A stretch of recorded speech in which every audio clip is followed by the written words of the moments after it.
Hey, thanks for checking out this video. I'm going to get into the possibility of Trump being the sixth king of Daniel 11, being that prominent horn of Daniel 8 of the goat, the prominent horn just before it's broken.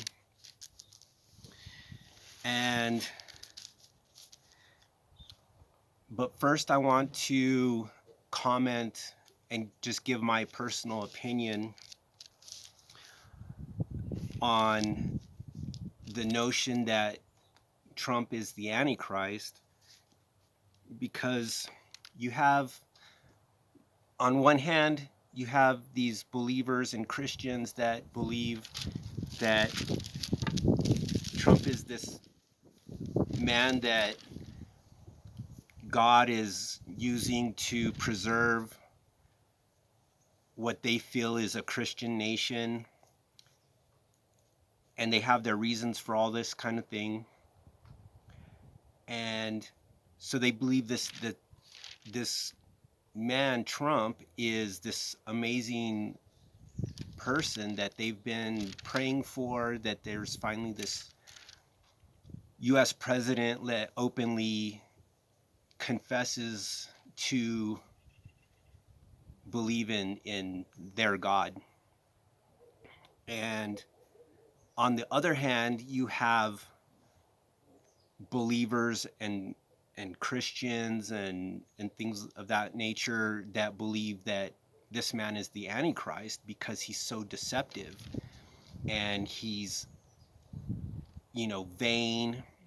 He loves money. He loves the things of this world. And so they have their arguments.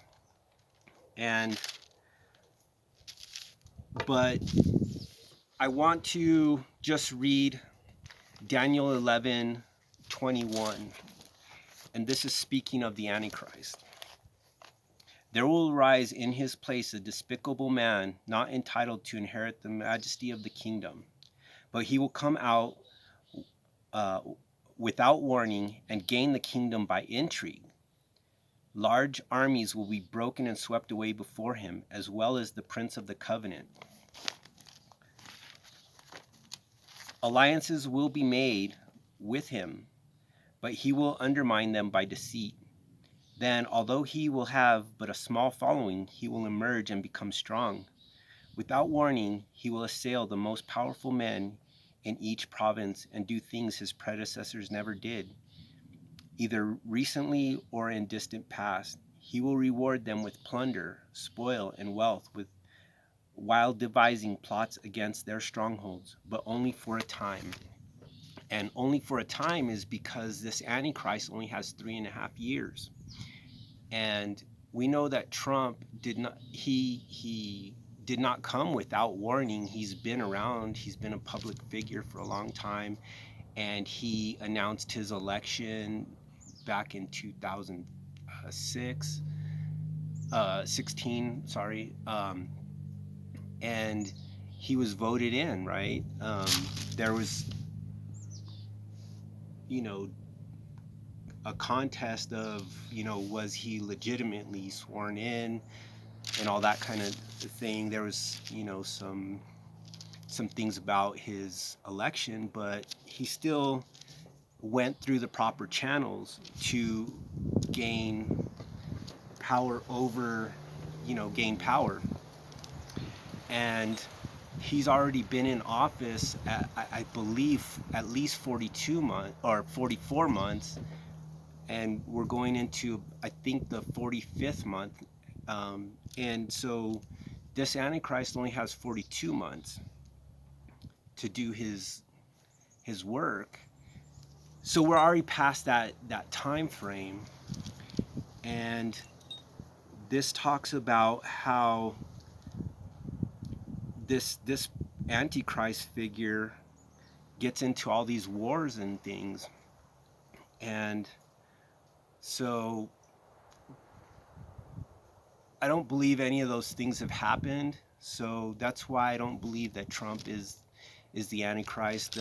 The Antichrist arrives when the bottomless pit is opened, after the dragon is cast down to earth, which again, there's other believers that say that that happened when, back in Yeshua's time, and they have all these. So a lot of people aren't going to agree with me on that, but this dragon opens the bottomless pit in the seventh or the fifth trumpet, and the dragon is the one who gives this beast power, and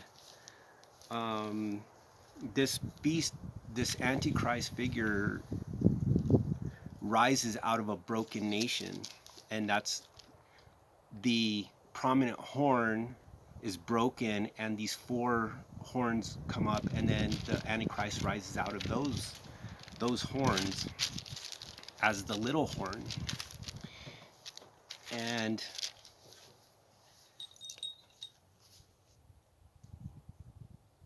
without getting into all the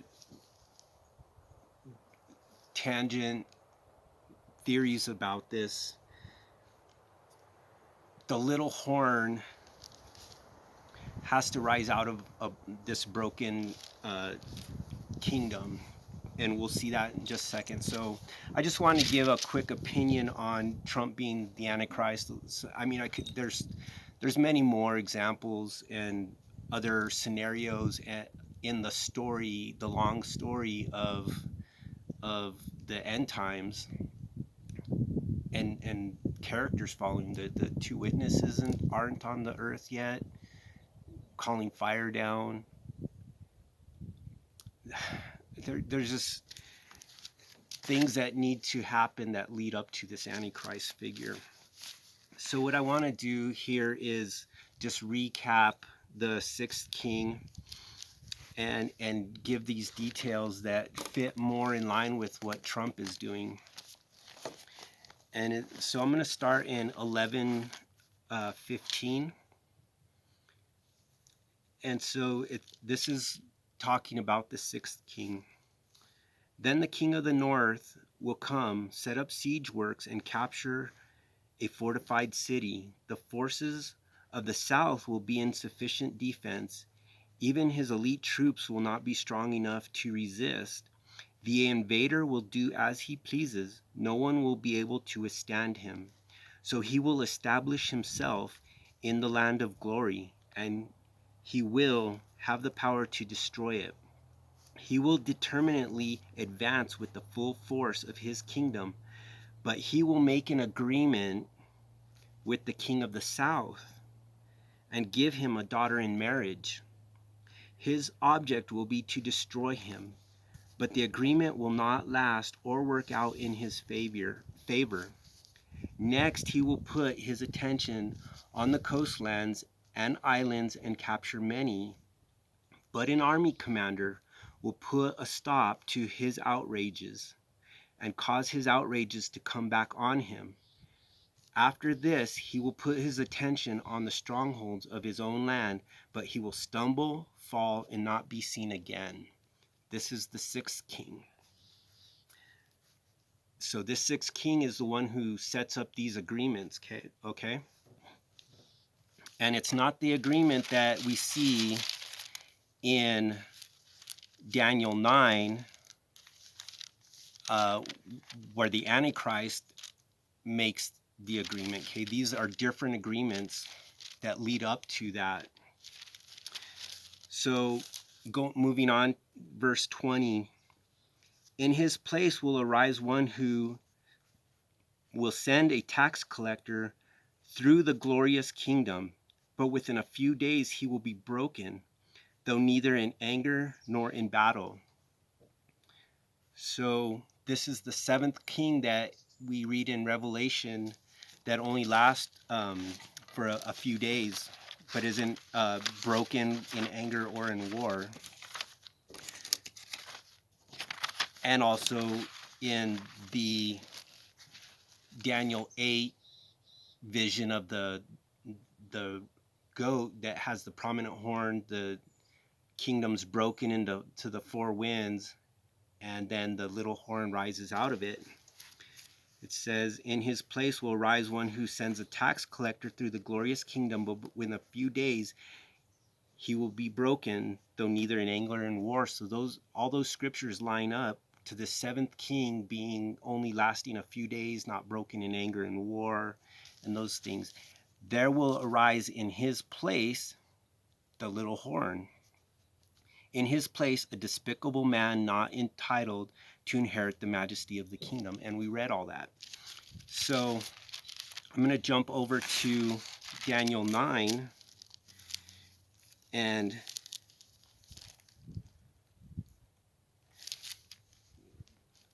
we read, I'm going to pick up at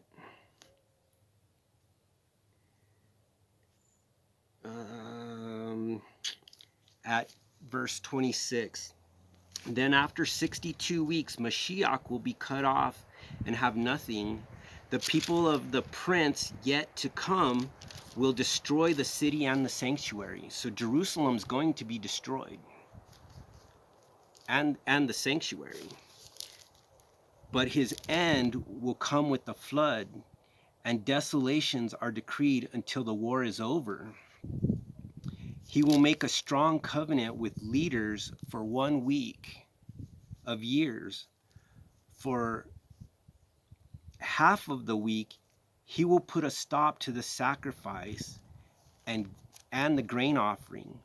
On the wing of detestable things, the desolator will come and continue until the already decreed destruction is poured out on the desolator. So that's the covenant with many that the Antichrist sets up. So when we go back to Daniel 11 and read about this Antichrist figure, the eighth king, there will arise in his place a despicable man not entitled to inherit the majesty of the kingdom, but he will come without warning and gain the kingdom by intrigue.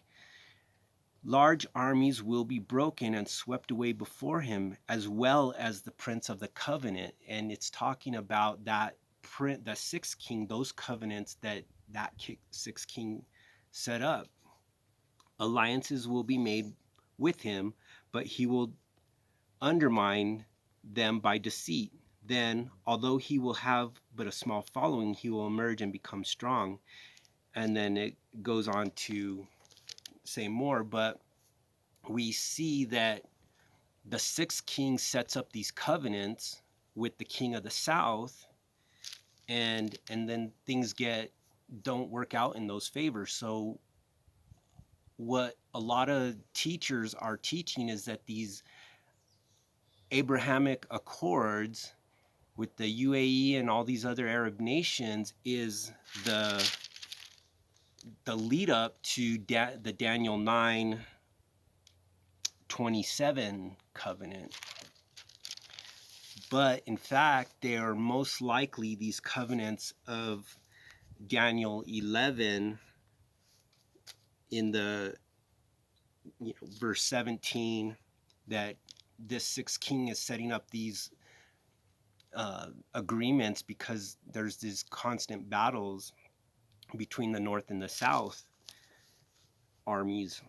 So if Trump is the sixth king, there's so many things that need to be in play, that need to happen.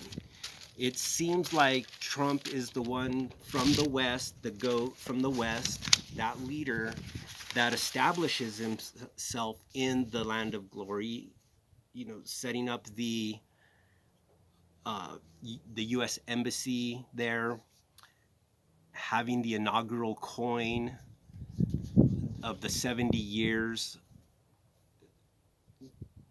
the 70-year coin commemorating Trump is on that coin. So he's setting himself up as a king in that land, or a figure, and he's making these covenants. There's just some missing pieces about this daughter in marriage in these agreements, and there's also the missing pieces of this king, overthrowing a city, and also making taking islands and coastlands. So if Trump wins a second presidency, those are things that the next 4 years could bring more wars with these smaller countries. We know that the Antichrist doesn't have full control over the whole earth. We know that kings of the north and the east alarm him. So, and we know that Edom, Moab, and Ammon escape. I think that I got those ones correct just off the top of my head. But so I guess a side point I want to make with this is that this idea of a new world order and all this kind of thing, and that the Antichrist and the beast system is going to be this massive, it's going to be powerful, but there are countries and nations that are going to fight against this Antichrist figure, which a lot of this is not really taught. We're mostly taught that this, the new world order is going to control everything. But we know that the dragon is the one who gives the beast this power, and ultimately there's this Antichrist figure. But anyway, so if Trump is reelected,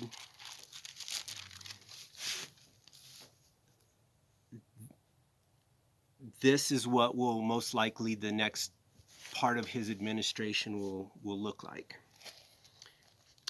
He will determinedly advance with the full force of his kingdom. So there's probably going to be a military occupation in Jerusalem.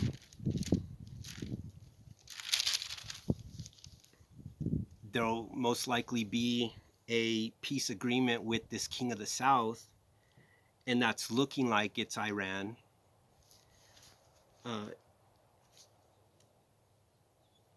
But the agreement will not last or work out in his favor.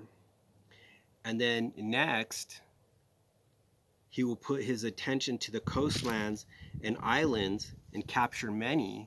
So what these coastlands are, what these islands are, I don't know, but so in these skirmishes and wars that this sixth king is involved in, an army commander will put a stop to his outrages and cause his outrages to come back on him. And then, so once that happens, he will put his attention to the strongholds of his own land. But he will stumble, fall, and not be seen again. So that's the fate of this sixth king. If that's Trump, then there's a lot more that has to be in play. And see, Bible prophecy in this clash between the ram, the Medo-Persian Empire, and the goat from the west with the prominent horn, that's what is talked about in these end days battles, and over the Antichrist and over Jerusalem and all that kind of thing. So those wars are kind of the central focus. A lot of these wars and skirmishes and trade battles and things of that nature with China, with North Korea and all those stuff, those things have their own place, but the real battle is between the Prince of Greece and the Prince of Persia, and also, Michael and Gabriel fighting those princes as well. So that's a massive spiritual battle, and that's what the focus is. So keep that in mind, stay focused, keep your attention focused on those things, and we just have to wait and see what becomes of this. But it really seems like Jerusalem will most likely be, the city will be destroyed, um, and have to be rebuilt, and this will, part of that is in starting this prophetic timetable from the issuing of the decree to restore and rebuild Jerusalem. A lot of people think that was 1948, that was a fulfillment of that, but that's the farthest thing from the truth. The Jerusalem will be destroyed to restore and rebuild, and that's what we saw with that scripture in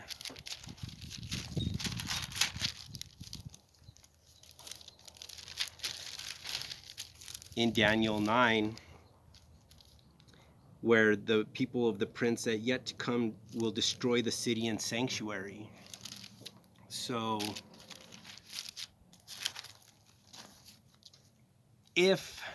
and just a little tidbit on this, like extra, I'm kind of done with what I was talking about, so this is kind of just extra if you want to listen in.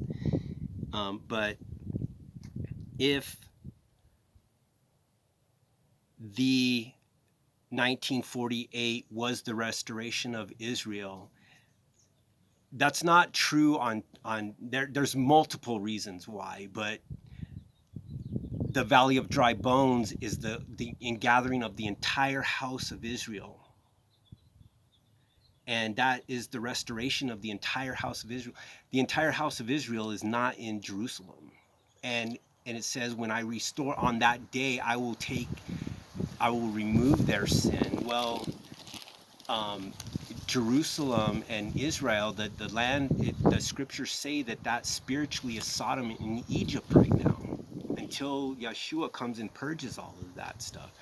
So to say that 1948 was the restoration of Israel is to fly and mock Yah, that he's going to restore Israel and then it's just going to become a profane nation in his eyes, that these people are going to have gay pride parades and that sort of thing, and you're going to say that that's the restoration of Israel. And then secondly, like I said about that coin, 70 years, well, 70 years has come and gone. These Daniel prophet, if that was the thing, 70 years that they claim, I even read that after 62 weeks, Mashiach's cut off, and then on the 69th, week, and then the 7th, so